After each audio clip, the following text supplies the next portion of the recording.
कई प्राचीन किस्से कहानियों में ऐसे महलों और मंदिरों का जिक्र मिलता है जहां लाखों करोड़ों की कीमत वाला खजाना है। लेकिन ये खजाना इतने खुफिया ढंग से छिपाया जाता था कि वर्तमान समय में महान वैज्ञानिक और एडवांस मशीनें भी उस खजाने तक आसानी से नहीं पहुंच सकती हैं। आज हम आपको ग्वालियर के किले में उस खुफिया खजाने के बारे में बताने जा रहे हैं, जिसे हासिल करने के लिए कई राजाओं ने जोर लगाया, लेकिन एक छोटी सी गलती की वजह से वो खजाने को हासिल नहीं कर सके। आखिर क्या है ग्वालियर के किले के खजाने का राज? जानेंगे पूरा मामला इस मजेदार वीडियो में। ग्वालियर किले का खुफिया खजाना।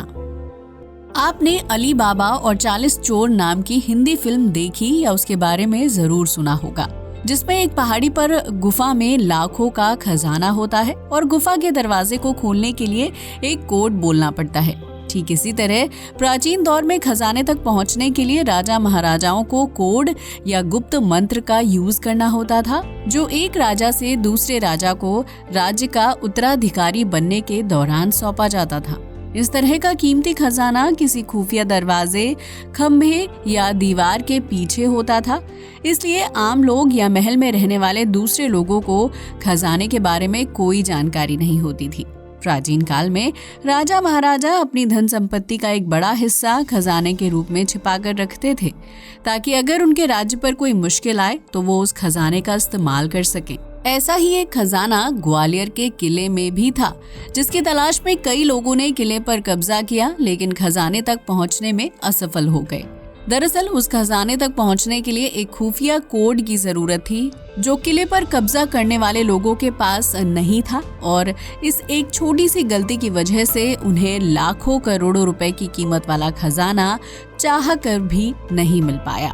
ग्वालियर किले में खजाने की कहानी सिंधिया घराने से जुड़ी हुई है, जिसे मध्य प्रदेश के सबसे बड़े और अमीर राज परिवारों में से एक माना जाता है।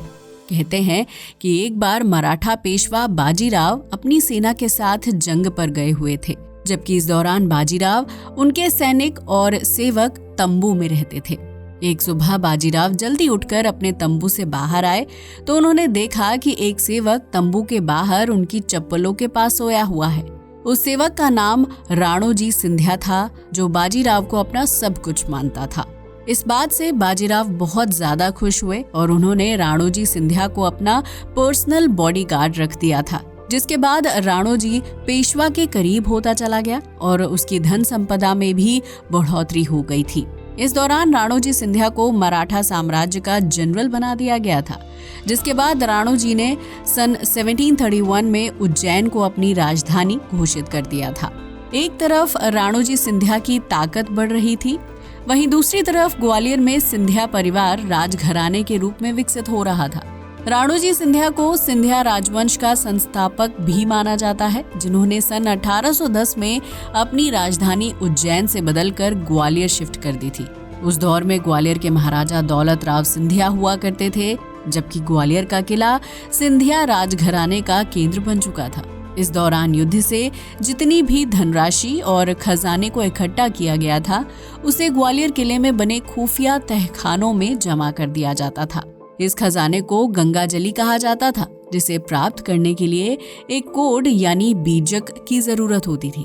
ग्वालियर के महाराजा अपने बाद दूसरे राजा को वो खुफिया कोड बता देता था, जिससे तहखाने का दरवाजा खुलता था और राजा अंदर मौजूद खजाने का इस्तेमाल कर सकता था।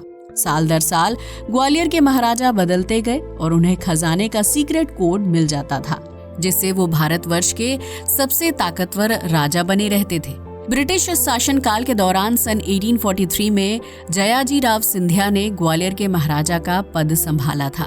तब उन्हें भी ये खुफिया कोड हासिल हुआ था, लेकिन सन 1857 की क्रांति के दौरान रानी लक्ष्मीबाई ने ग्वालियर किले पर कब्जा कर लिया था, जिसकी वजह से जयाजीराव सिंधिया को कुछ वक्त के लिए अपना किला गंवाना पड़ा था।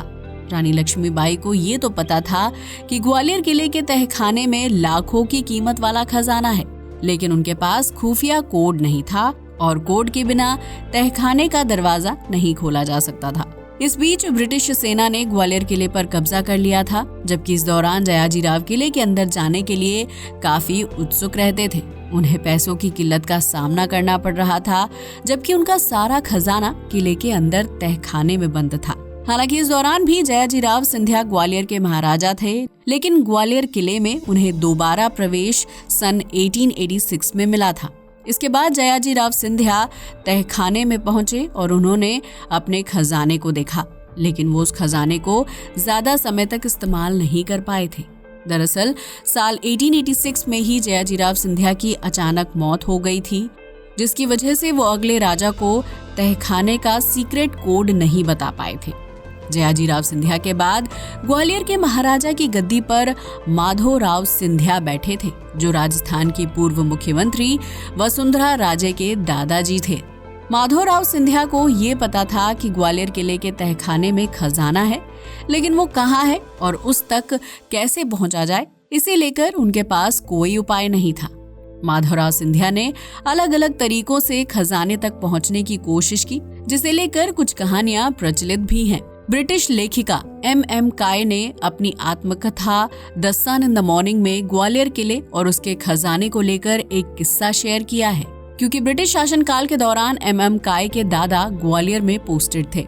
उन्होंने काय को बताया था कि ग्वालियर का महाराजा बनने के बाद माधोराव सिंधिया ने खुफिया खजाने को प्राप्त करने के लिए एक ज्योतिषी की मदद ली थी, लेकिन ज्योतिषी ने माधोराव सिंधिया के सामने एक अजीब शर्त रखी। ज्योतिषी का कहना था कि वो माधोराव सिंधिया को खजाने तक पहुंचने का रास्ता बताएंगे, लेकिन इस दौरान उन्हें अपनी आंखों में पट्टी बांधनी होगी और तहखाने तक सेवक या अंगरक्षक के बिना अकेले जाना होगा।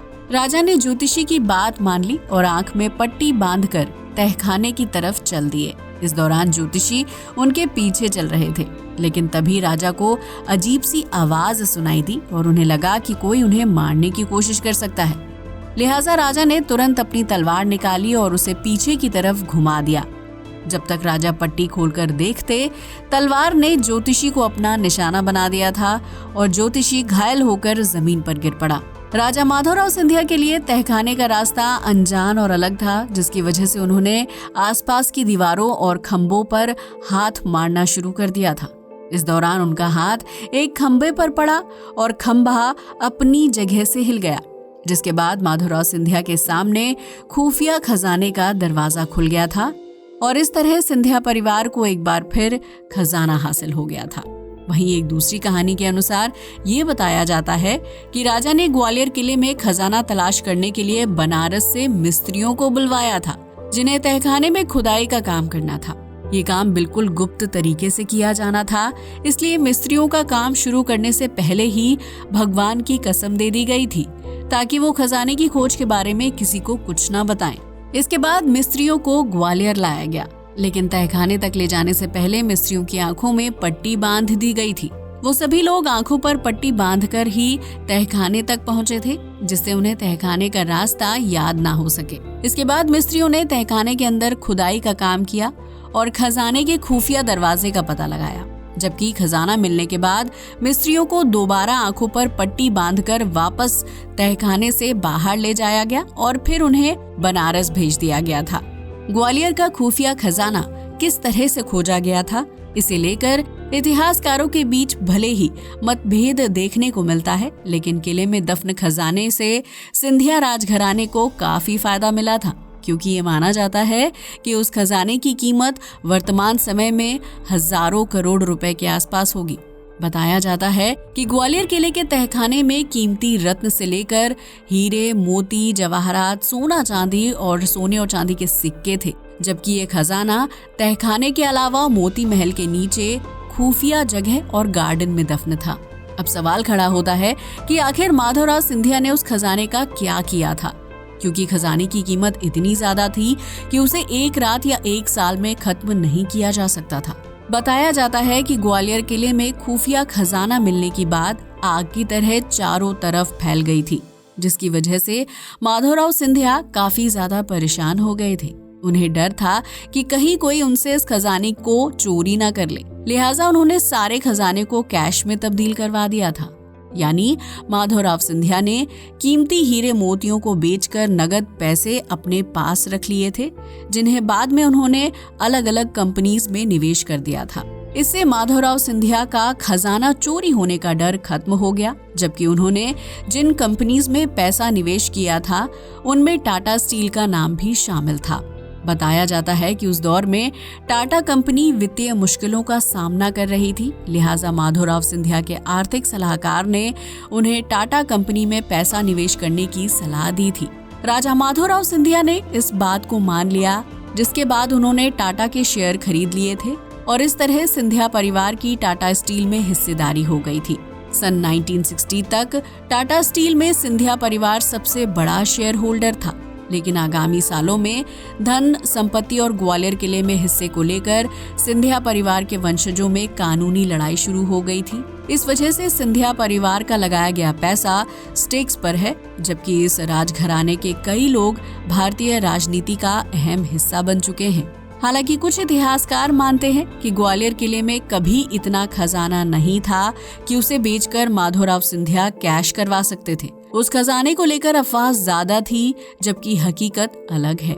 इतिहासकार ये भी मानते हैं कि अगर ग्वालियर किले में इतना खजाना था तो उसे कोई दूसरा राजा, रानी लक्ष्मीबाई या अंग्रेज हासिल क्यों नहीं कर पाए थे। क्या वो खजाना सिर्फ एक सीक्रेट कोड की वजह से इतने सालों तक सुरक्षित रह सकता था? वहीं कुछ लोग मानते हैं कि ग्वालियर किले में आज भी करोड़ों की कीमत वाला खुफिया खजाना दफन है, जिसकी असल लोकेशन किसी को पता नहीं है, और इस खजाने की वजह से ही सिंधिया परिवार में अंदरूनी लड़ाई चल रही है। तो यह कहना गलत नहीं होगा कि ग्वालियर किले पर अधिकार करने वाला व्यक्ति असल मायनों में करोड़ों की कीमत वाले खजाने का मालिक हो सकता है। ग्वालियर किले में कितना खजाना था या है, इसे लेकर कुछ भी स्पष्ट रूप से कहा नहीं जा सकता, लेकिन इस खजाने को लेकर ग्वालियर में कई तरह की किस्से कहानियां जरूर फेमस हैं। आज के लिए बस इतना ही। वीडियो अच्छा लगा हो तो इसे लाइक और शेयर करें, साथ ही हमारे चैनल को भी सब्सक्राइब करें। जय हिंद दोस्तों।